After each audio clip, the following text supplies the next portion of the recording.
Cheers. Welcome to Culture Night. Where each week we drink fancy wine and watch movies that are in some way culturally significant. I'm Andrew. And I'm Sarah, and we are back for Season 2, Episode 4. And this also is our 20th episode of the podcast, which feels like it's worth celebrating because that's a lot of episodes. Yeah. 20 hours of talking with you. Oh, Lord. Way more than that of watching movies, though. That's for sure, yes. Some of these movies, they've really added up. Mm-hmm. Especially some of those that were like 3 hours long. God. Crazy. That was a rough season. It was a rough couple of weeks in a row of long ones. Like in the noir genre being a little bit shorter. Yes. Feeling a little bit more comfortable here. So since we don't have any podcast business tonight, let's jump into what we are drinking. We are drinking the 2015 5 from Tobin James. So we save this one for special occasions. Our 5th dating anniversary, episode 5, episode 10, and episode 20. Mm-hmm. the big moments in our life. Big milestones. This one is made up of 5 varietals, like usual. 26% Cab Franc, 22% Petit Verdot, 19% Cab Sav, 18% Merlot, and 15% Malbec. Well, I think I'll like this one because Cab Franc and Petit Verdot are 2 of my favorite grapes. So, and that makes up almost half of it. I'm getting good vibes on this one. A little bit spicy on the nose. Ooh, this smells nice. Mm-hmm. Spicy and like I think some dark cherry, like that little bit of that fruitiness. Mm-hmm. Definitely. Not as tart as those cherries we have upstairs, but a little bit of that smell. Tastes a little bit tart right away. Mm-hmm. Not super alcohol forward. But I also get almost like a bourbon taste on the aftertaste. And I don't know if that's like barrel, but it just reminds me of that similar like smoky bourbon aftertaste. It does not taste like sharp bourbon on the first sip. It's very good. I think pretty tart actually. Mm-hmm. Yeah, it pulls a little bit. Excited to see how it tastes after we let it open up a little bit. Yeah, 5s tend not to disappoint. Mm-hmm. All right, so with the wine out of the way, now we can enjoy it while we talk. It's time to jump into Behind the Screens, where we go behind the big screens of Hollywood and learn more about some aspect of film production or storytelling. So this week we are going behind the screens on the role of director of photography, also known as the cinematographer. So a lot of times on the crew set, the names are used interchangeably. DP, director of photography, DOP, cinematographer, all mean the same thing. I feel like there are a lot. We're finding that with a lot of things. It's like there's a couple names, or like in or TV and film, it's different, but the same thing. And I just so much to keep up with in Hollywood. Yeah, I thought they were different things. I thought cinematographer was like a newer role, kind of to make things sound a little fancier, or someone just wanted a promotion up from that, but still maintain their same role. So they were given a newer title, but it seems like those are just interchangeably the same thing. Interesting. And I also thought that the role of cinematographer or director of photography was fairly new, like as in probably, the first couple decades of movie making wasn't really a thing. Maybe it was just the director. And in the very, very beginning, the director and director of photography or cinematographer were essentially the same person. But as early as 1919, the American Society of Cinematographers was founded. 1919. So very early on, they kind of realized that they needed someone to sit down and actually like have the vision and think out, what they wanted to capture and how they wanted to capture it, aside from the director actually being in charge of like, directing the scene, telling people what to do and where to go, and how they wanted the scene to play out. So I thought that was very interesting that it's been there from the very beginning. Oh, crazy. So the cinematographer's role is to, first it starts in the beginning with like storyboards and shot lists to kind of draw out a mental sketch of like how they want the scene to play out or the movie to play out, so that everyone kind of have an idea of what they're trying to capture and all be aligned on that same vision. And that can include things like the camera placement, like where in the room they want the camera.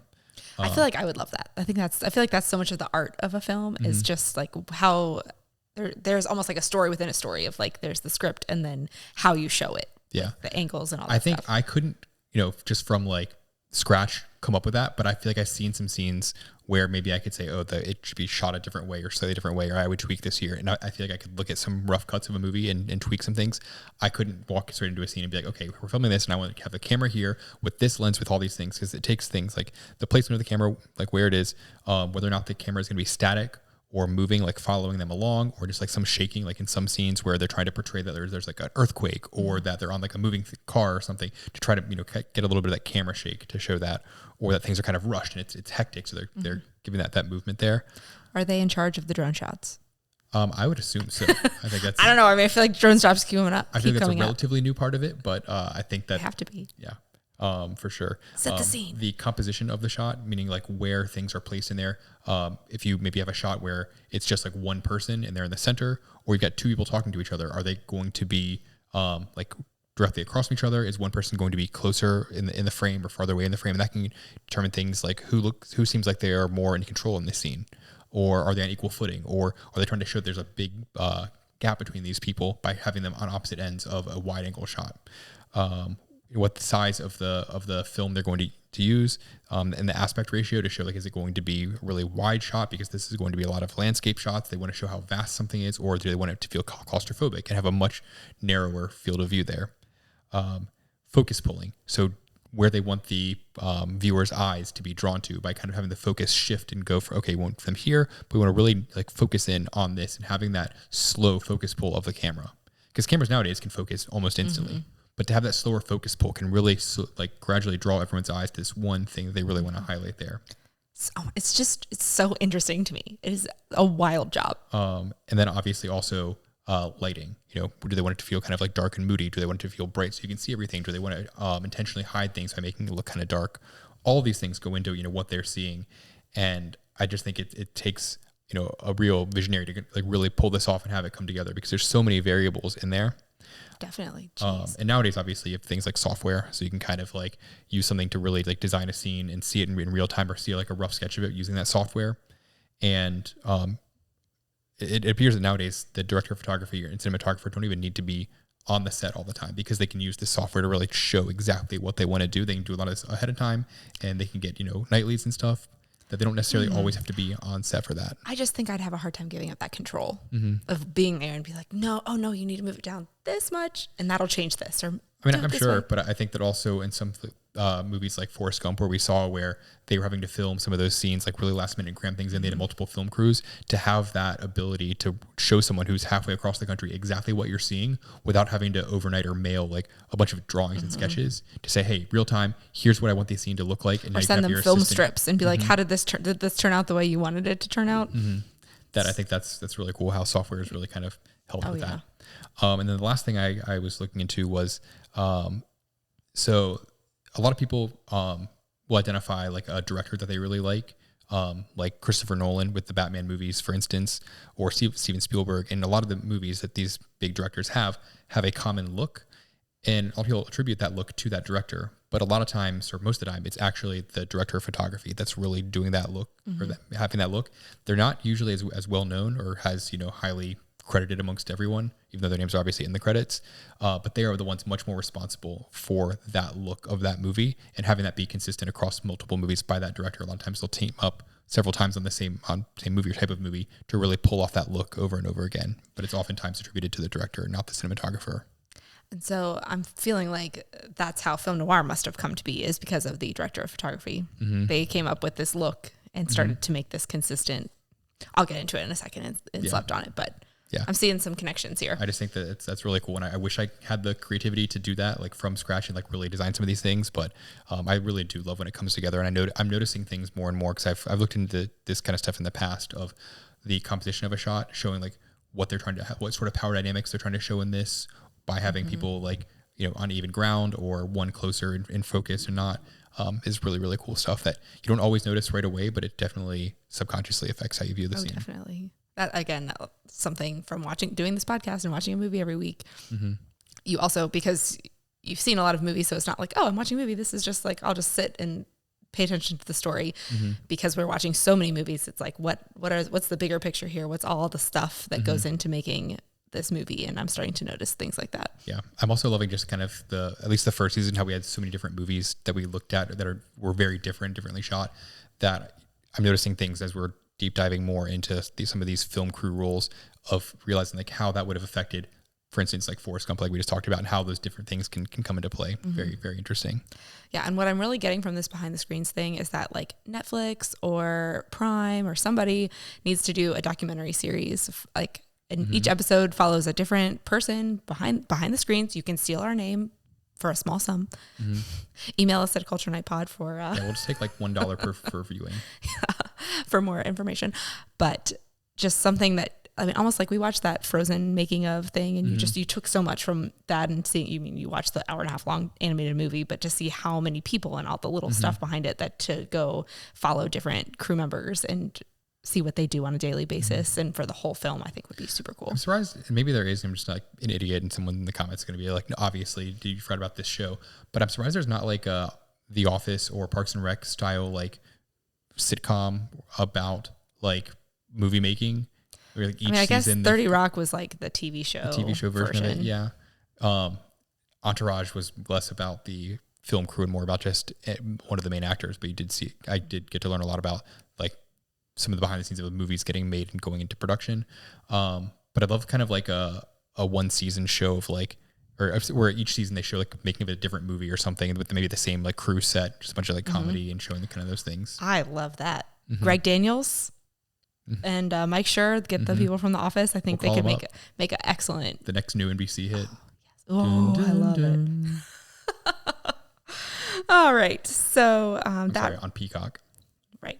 That wraps up Behind the Screens, and now it's time to go into Slept on It. Does your rating change after sleeping on last week's movie, The Big Sleep from 1946? You rated it a 4.3, and I rated it a 4.5. I think 4.3 feels about right for how I kind of view that.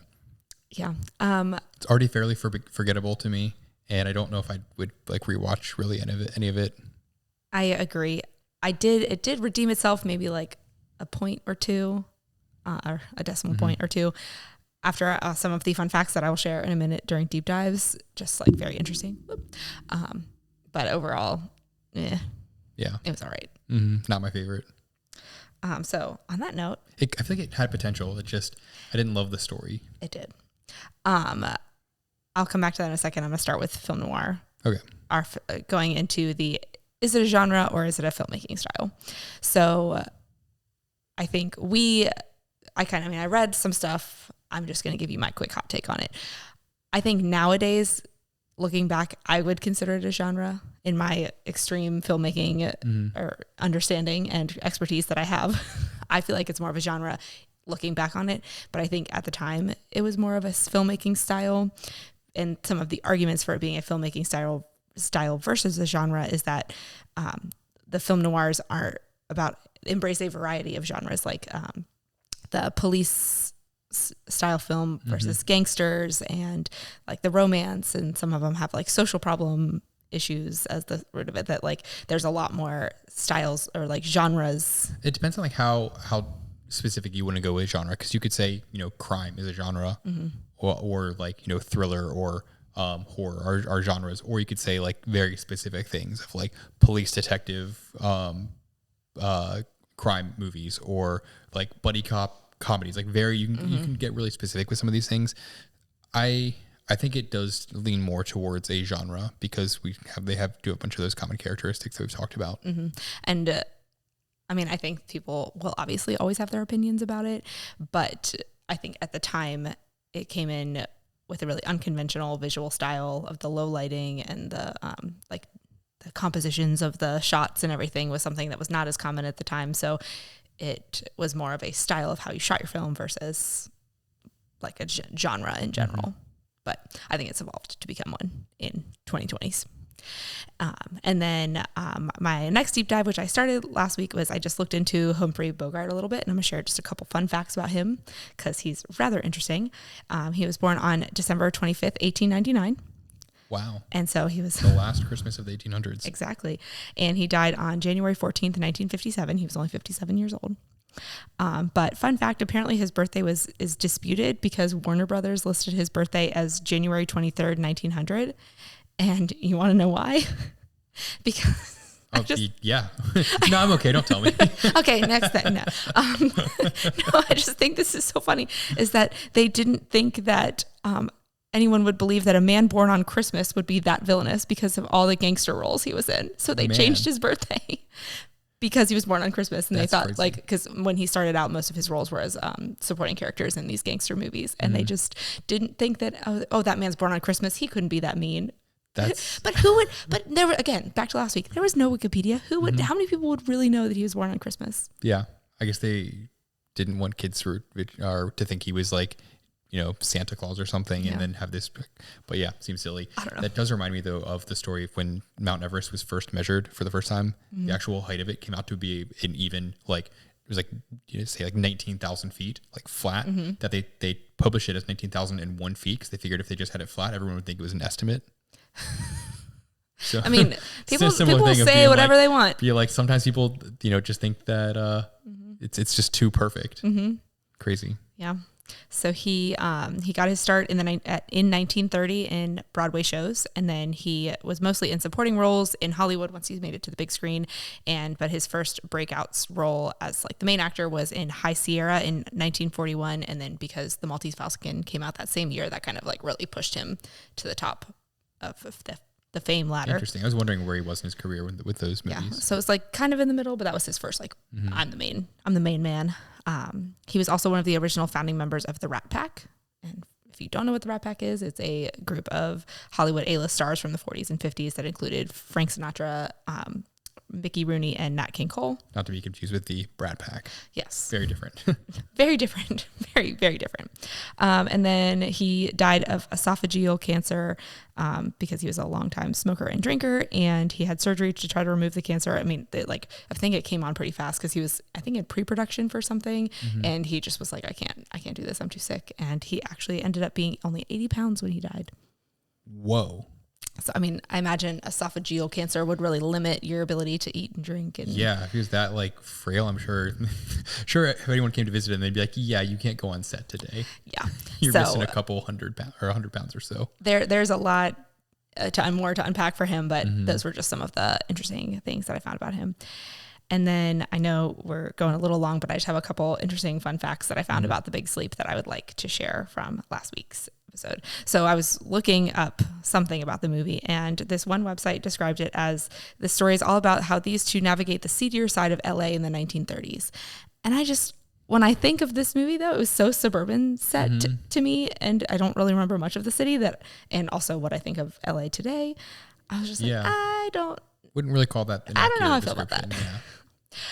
And also, we are not alone in thinking this movie is confusing. I saw it on multiple websites that it's commonly known that this is a very hard to follow movie. And it's actually so hard to follow that while filming it, the director and the screenwriter would call the author of the book and be like, wait, who murdered this guy? Or who that?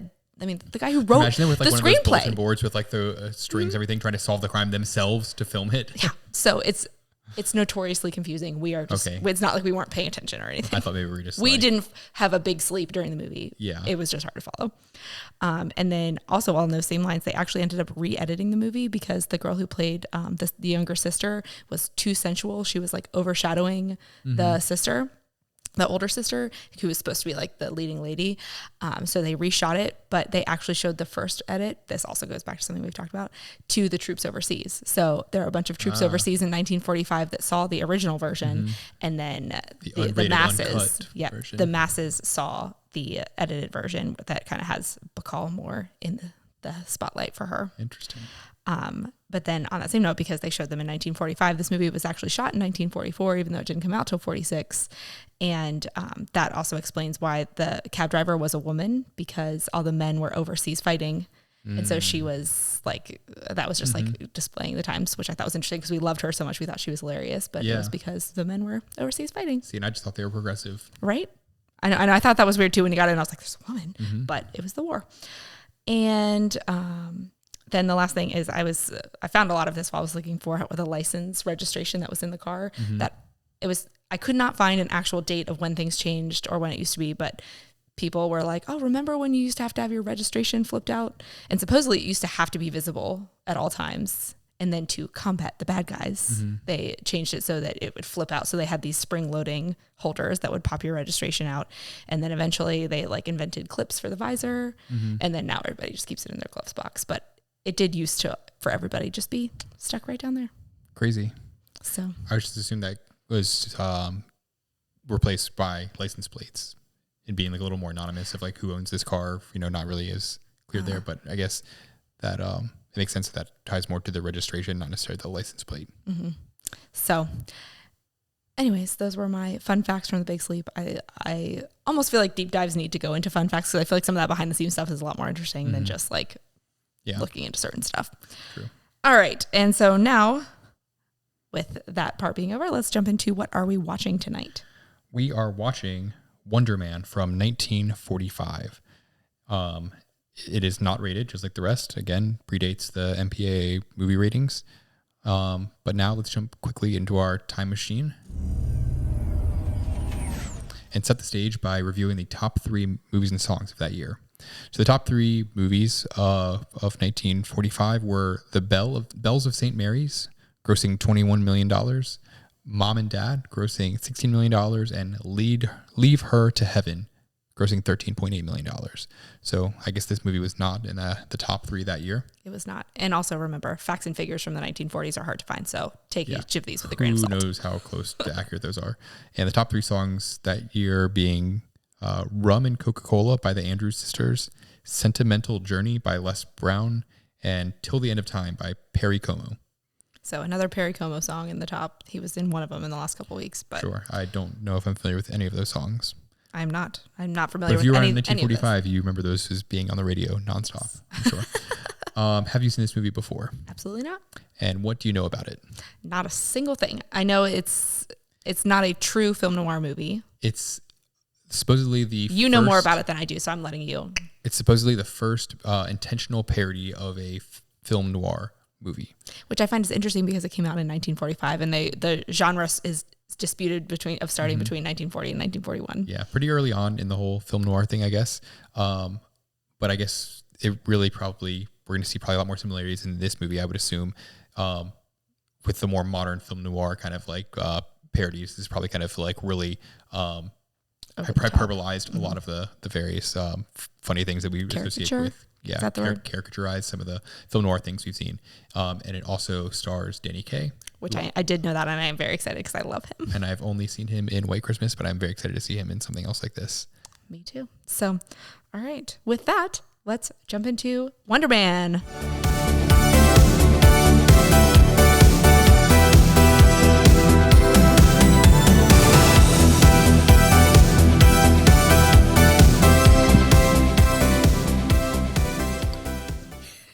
Cheers. Wonder Man. Wonder what the heck they were thinking when they made that.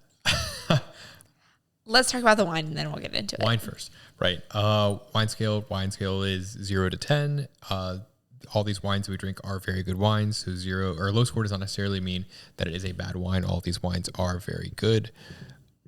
The rating is also very just subjective and out there. We don't really have a very objective rating for it. It's just what you feel when you finish it. Would you have to go first? Or would you like me to go first? I'll go first. I think I've made you go first enough. So I think I'm going to go with a 6.3.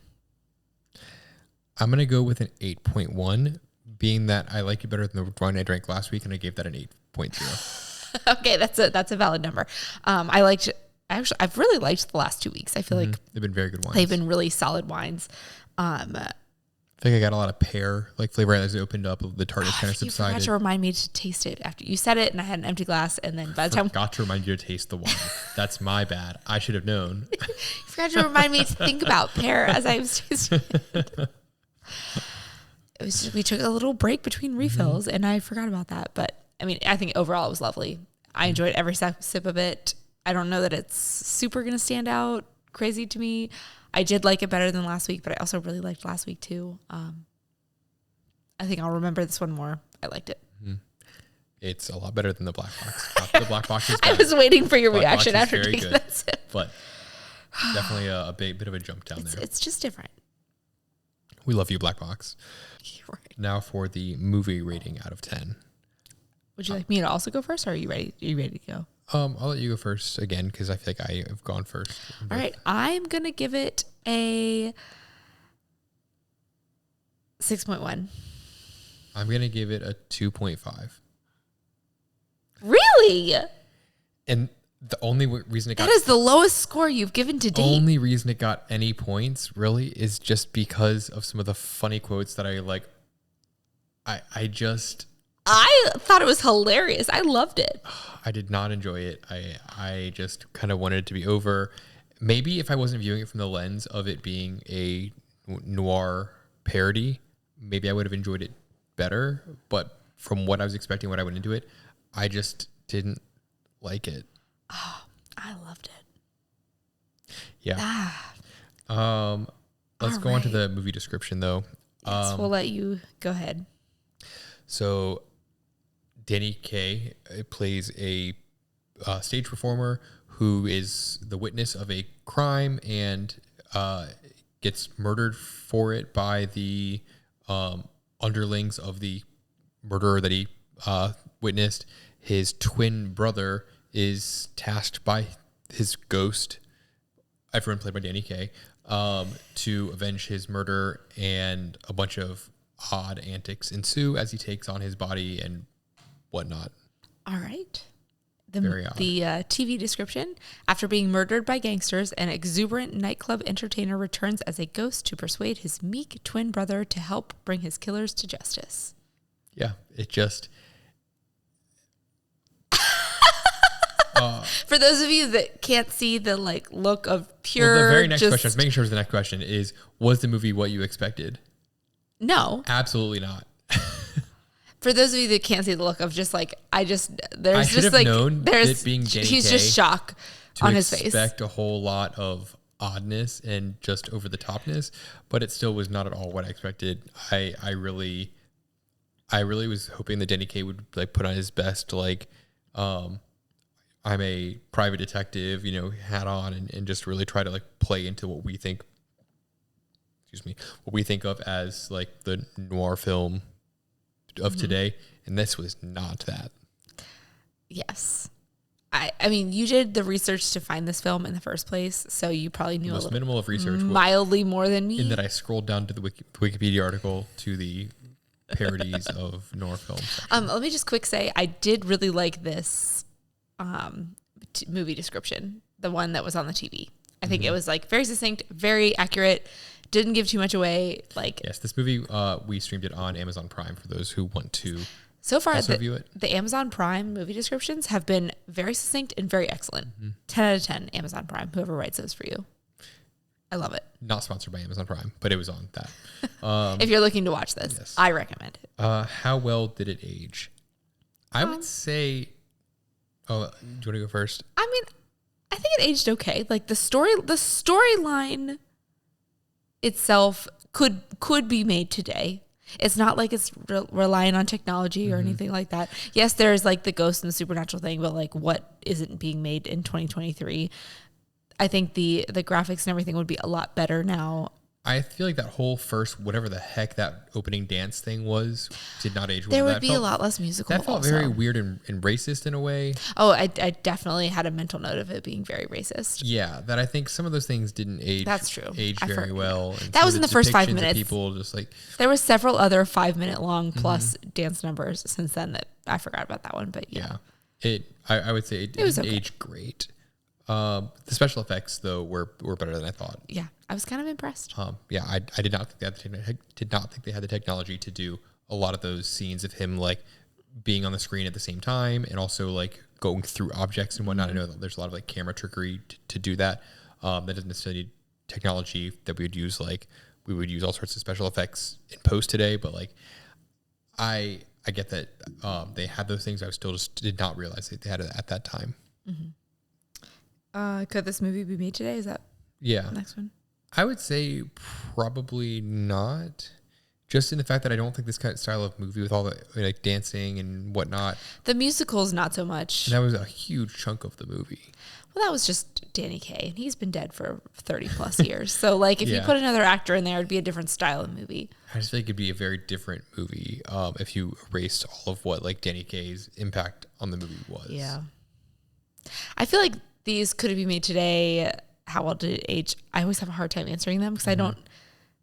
In some ways, yes, and in some ways, no. It's always kind of some middle ground. Yeah, I would say not really. I think if it was being made as a parody of a noir film, it would be much more focused on what we think of the noir films of the rainy night, private detective, woman walks in to solve a crime. Well, I think being made in 1945, they still didn't fully know what a noir film was. Which is why we're saying could it be made today? I don't think that it would have been made the same way in a modern recreation. I don't think would make sense because of all of the over the top dance numbers and whatnot that don't really play into today's audiences. So like, I'm not saying like in a negative way. I just don't think you could remake this movie today. That's okay. Mm-hmm. I see where you're coming from. Did they say the title of the movie in the movie? No. I didn't even think about the title of the movie until right now, and it is not. Next question: does it fit the movie? No. I mean, I just kept thinking like Wonder Man was like superhero, like super detective solves the case. Yeah, I'm trying to or think something. Like a better title of it of like, and maybe in one of those newspaper clippings they might have said like Wonder Boy at the end, but I don't think, or Wonder Man. I keep saying Wonder Boy, Wonder Man at the end. I try to think of like a better movie name.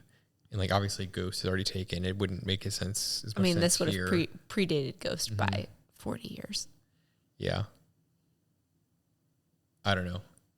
I feel like you put a lot of pressure on me now to like come. I know. I'm really sorry. I will remove that pressure from you. Yeah. I can't come up with a better title, but Wonder Man is not. Yeah, I would have played more into the supernatural part. Maybe that's what they're going for with the wonder, but it just. And they were like super identical twins or something. So maybe it was like how smart. Mm-hmm. Edwin was not, but Buzzy Buster. Mm-hmm. I don't know. It was a weird movie. I did just really enjoy it. Yeah. Were there any actors that went on to do bigger things? Danny Kaye and Vera Ellen were both in this. I don't know where this was necessarily their career timeline, but I know that White Christmas came out 10 years later. Yeah. That it was probably fairly early. Yeah. Even though they look exactly the same as they did in White Christmas 9 years later. Just wait till I get to my notes. Yeah. I'm ready to go. So we'll go quickly. What impact do you think this movie had on pop culture / do you feel culture after watching it? From the mild Google I did to try to figure out why this was a film noir parody. Mm-hmm.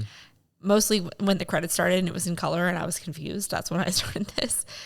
It seems like most of the parodies of film noir were musicals.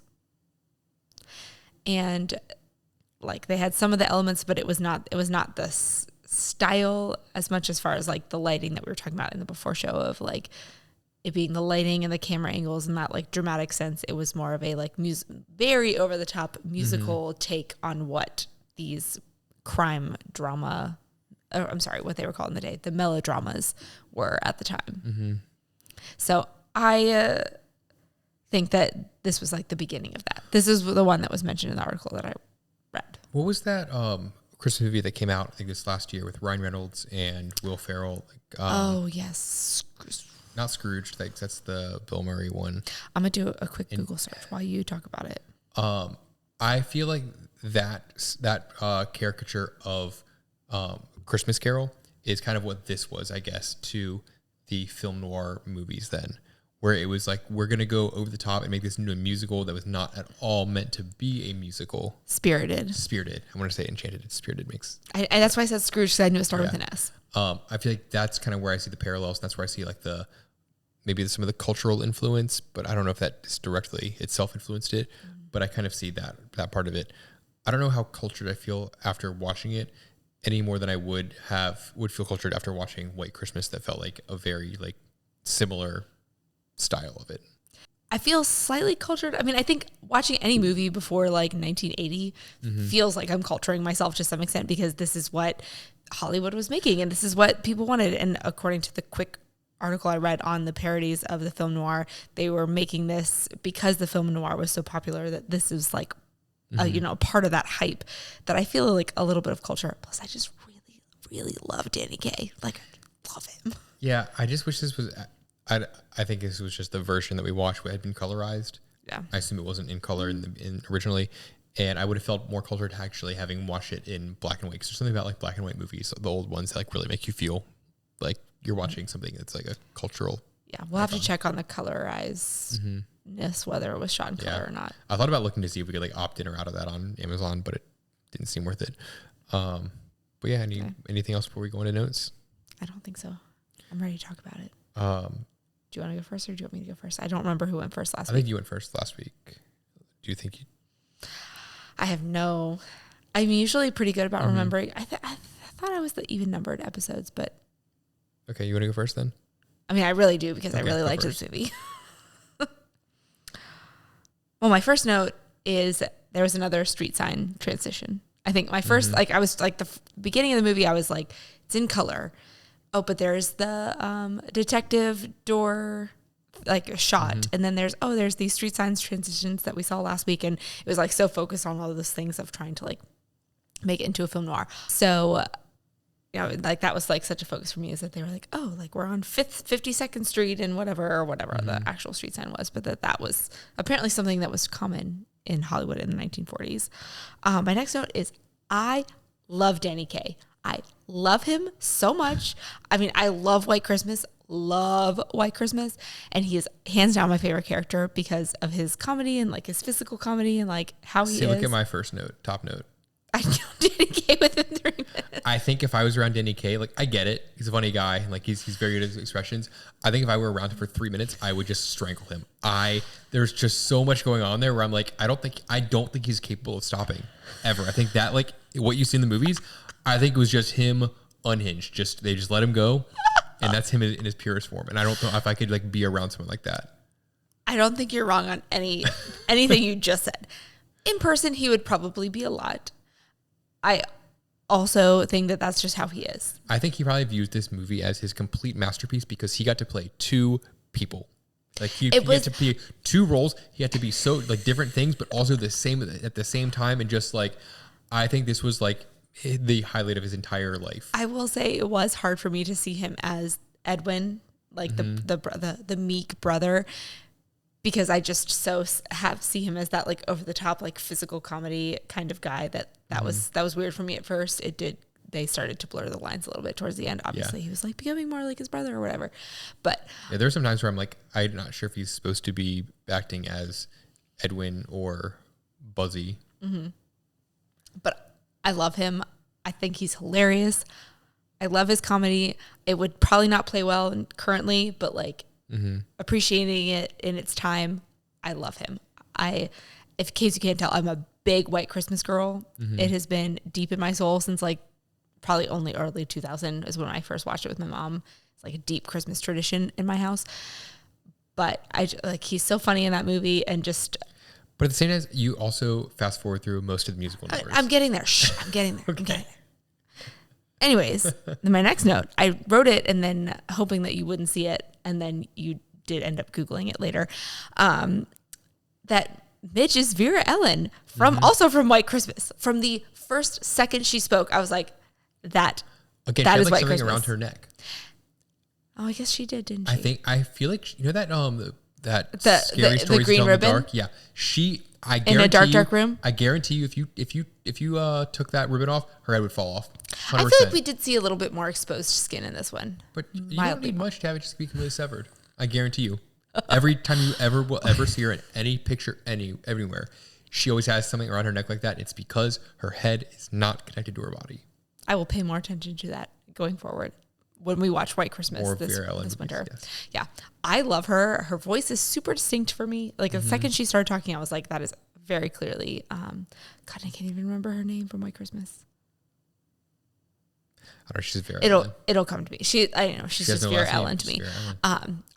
But it was super interesting, like having watched White Christmas my whole life, and then seeing her and Danny Kaye interacting, but like as lovers, whereas they were kind of like trying to get each other to fall in love with their brothers' partners in White Christmas. It was such a different dynamic, but there was also so much of it where I was like, oh, it's the behind the scenes of these onstage performances. There was so much parallel to it for me. And I think that's why I loved it, because I just love White Christmas so much. And I don't know. Speaking of White Christmas though, I want to see, there was a movie before White Christmas where Bing Crosby sings White Christmas. Holiday Inn or something. And I want to watch that. If we're going to do White Christmas, I want to watch that. I'm here for it.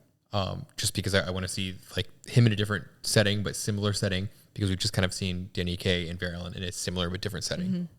I support it. I've always been interested to see it, but at the holidays I always wanted to watch like the essential Christmas movies. So we'll add it to the list.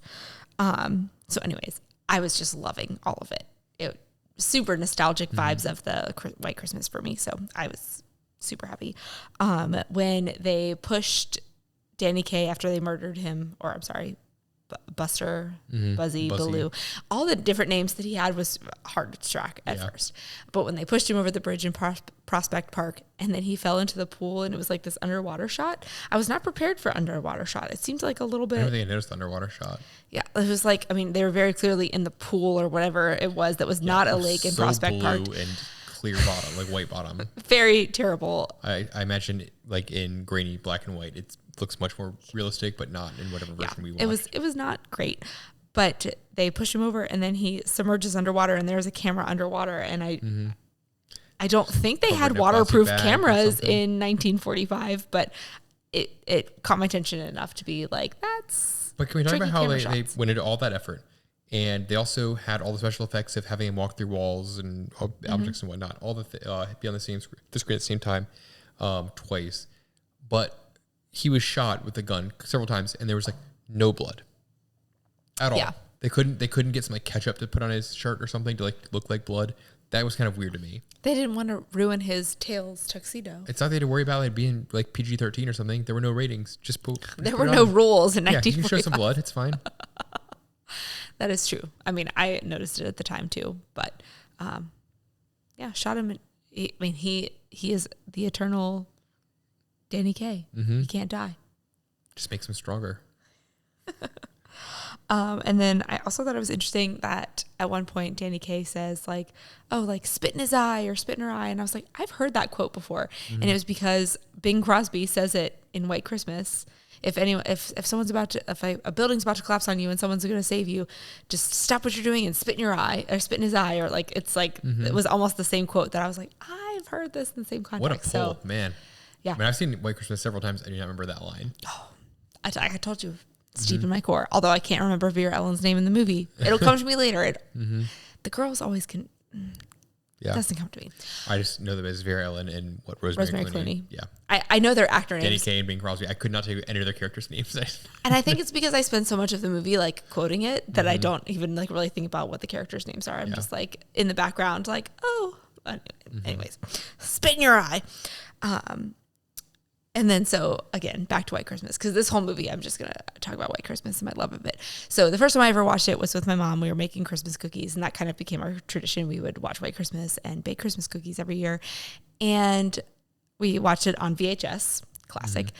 And, you know, we're watching it. She's like, oh, I'm going to show you this movie. And then all of a sudden she picks up the remote and she starts fast forwarding. And I was like, what are you doing? She's like, oh, these musical numbers are terrible.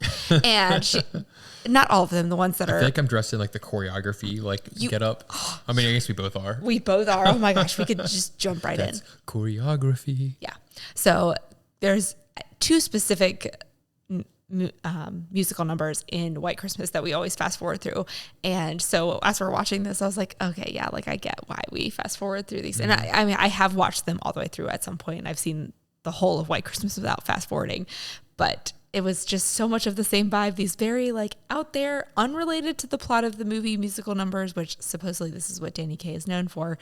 But it was just like, okay, like, we get it. You like to sing, you like to dance. You could have removed all the musical numbers except for half of the last one where he's in that opera, and the movie would have played exactly the same. No one would have missed 100%.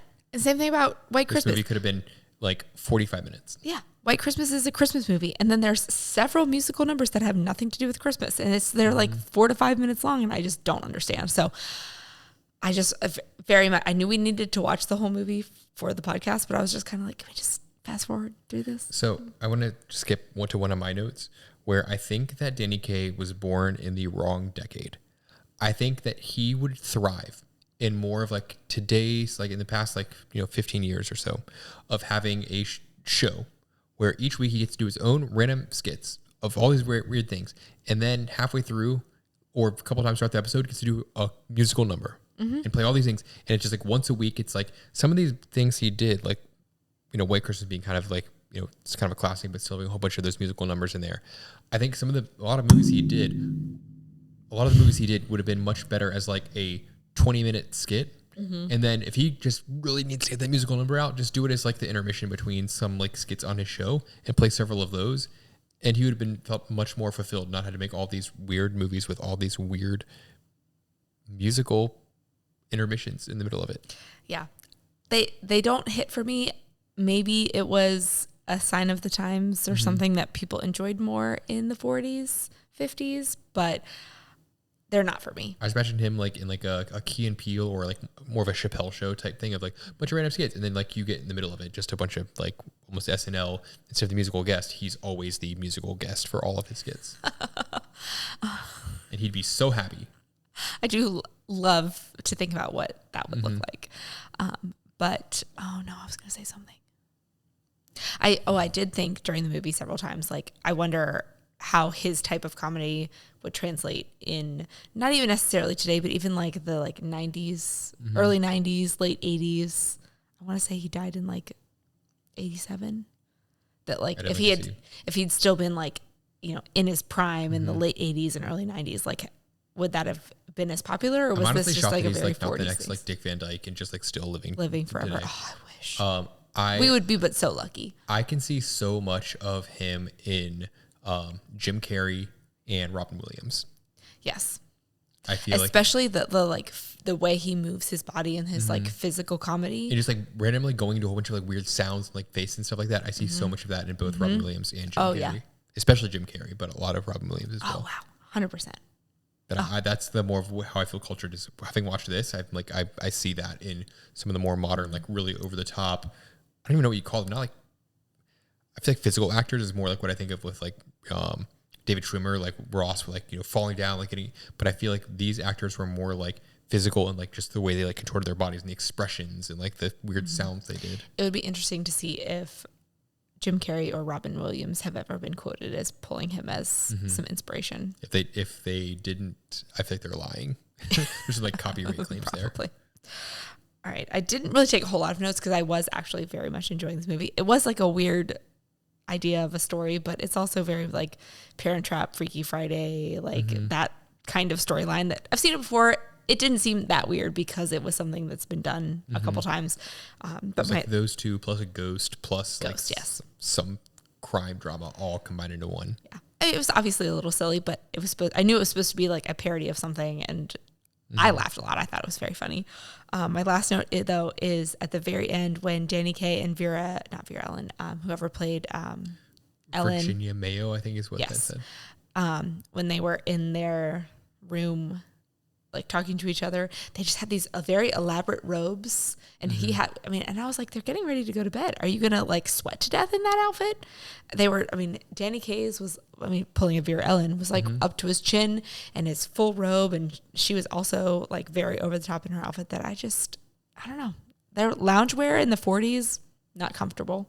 So you're saying no to robes for our outfit for the next season? The robes we would wear today are different than what they were wearing. We'd also not wear them to sleep in.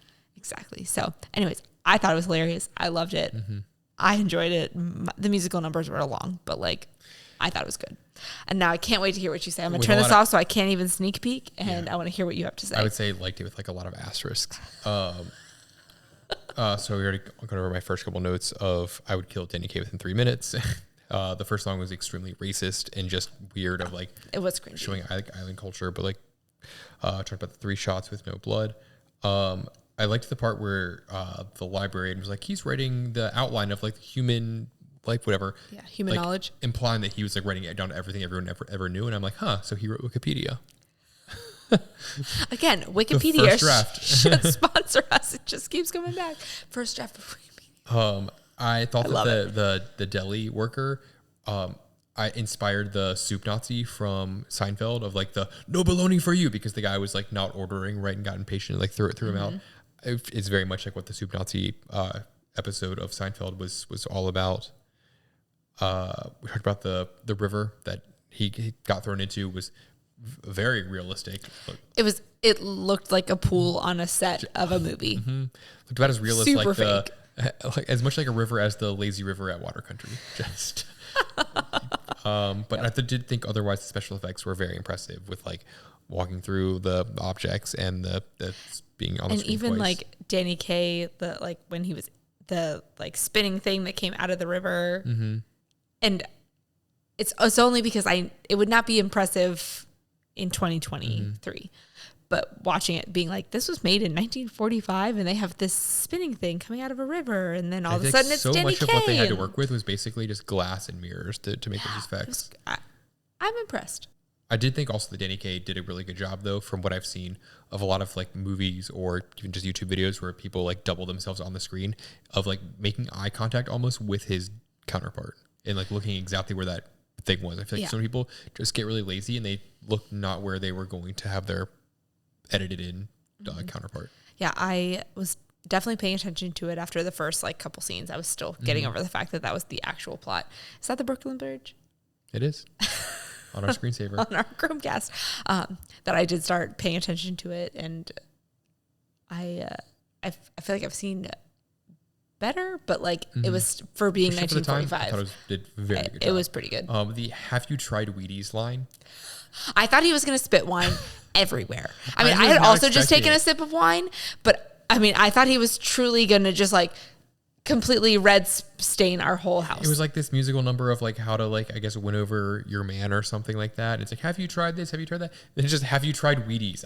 Out of nowhere. Like, I didn't really realize Wheaties were really a big, huge thing. And that's when American capitalism but really leaks its way into Hollywood. Product placement for sure there, but I thought that was the funniest line I'd heard in the whole movie.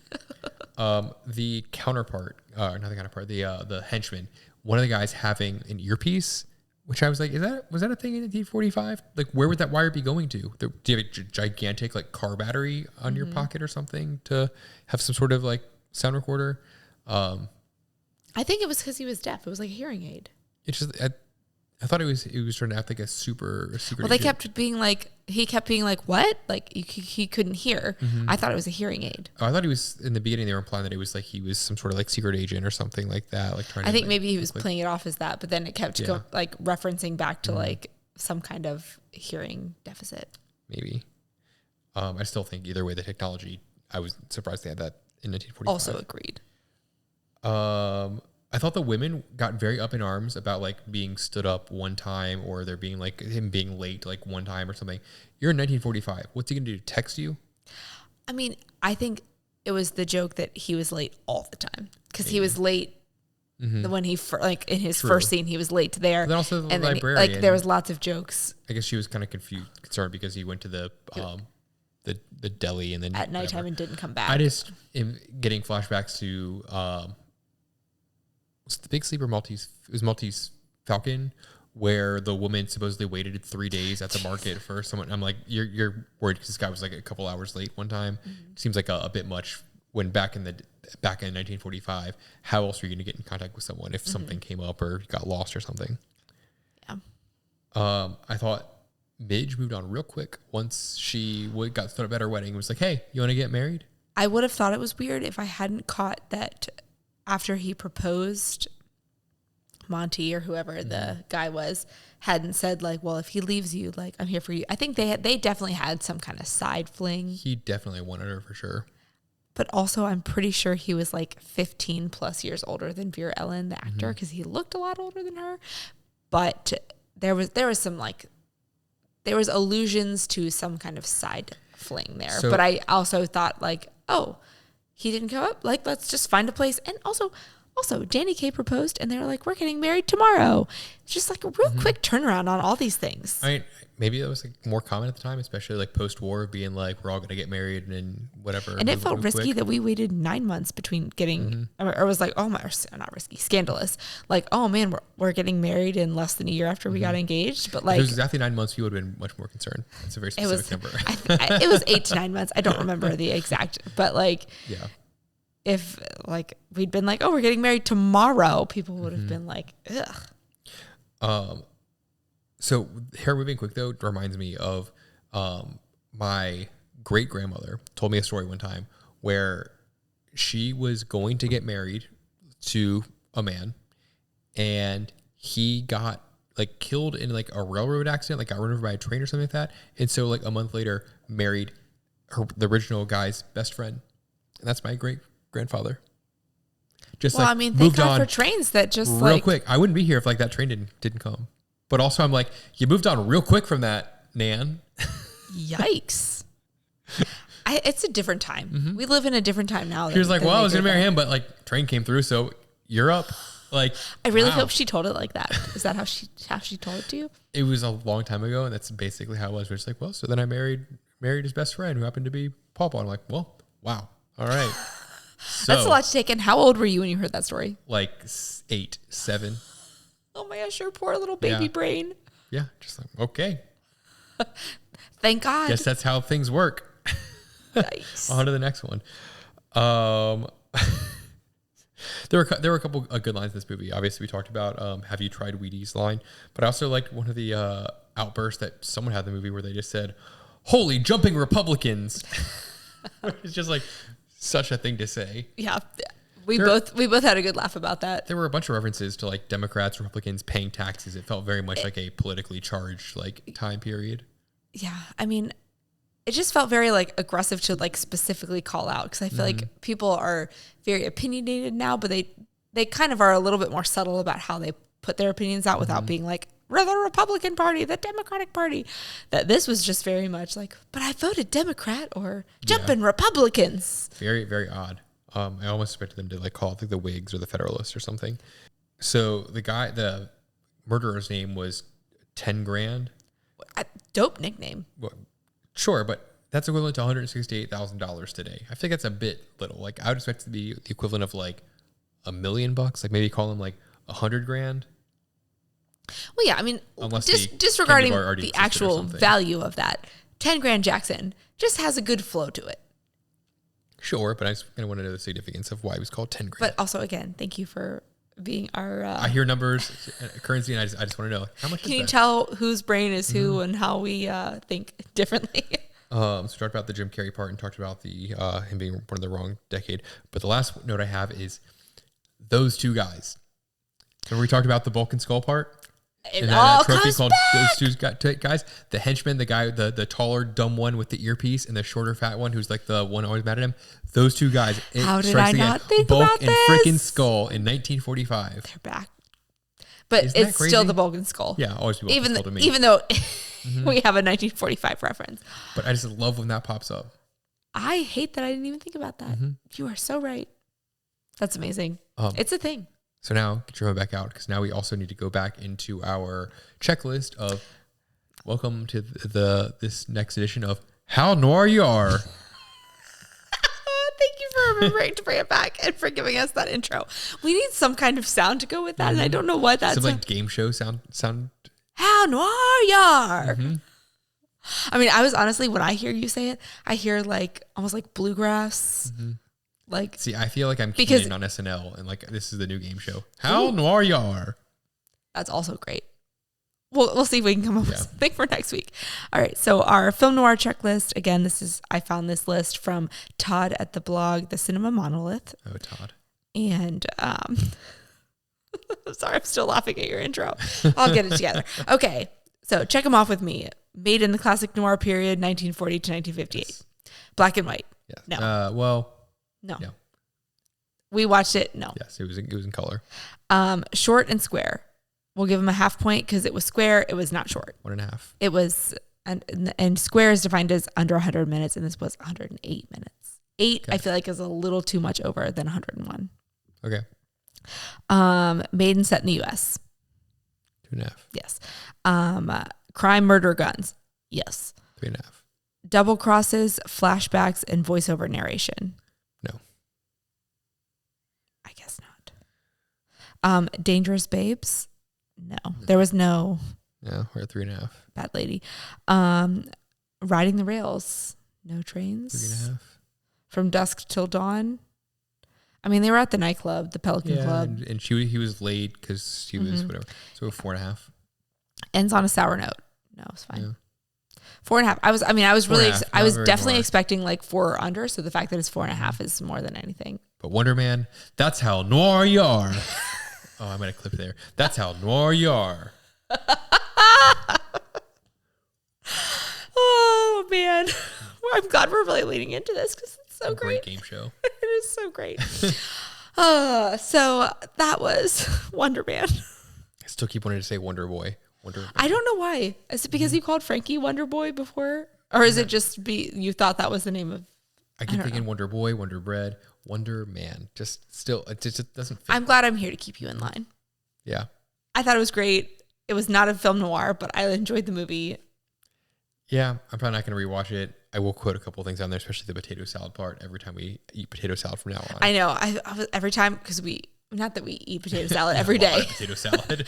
We enjoy potato salad, but every time he kept quoting it, I was like, oh no, something about this is going to come up every time we eat it.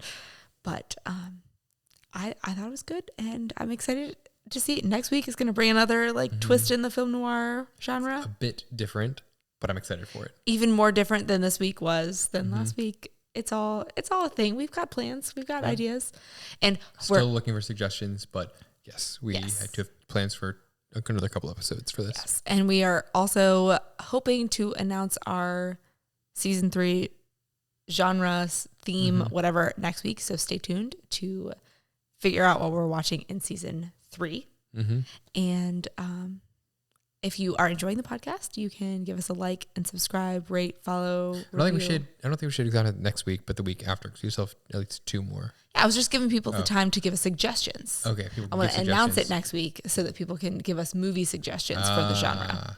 I'm trying to think a little ahead. As the one that does most of the editing for this, I would like some feedback. A little bit of time, Yeah. So we're hoping.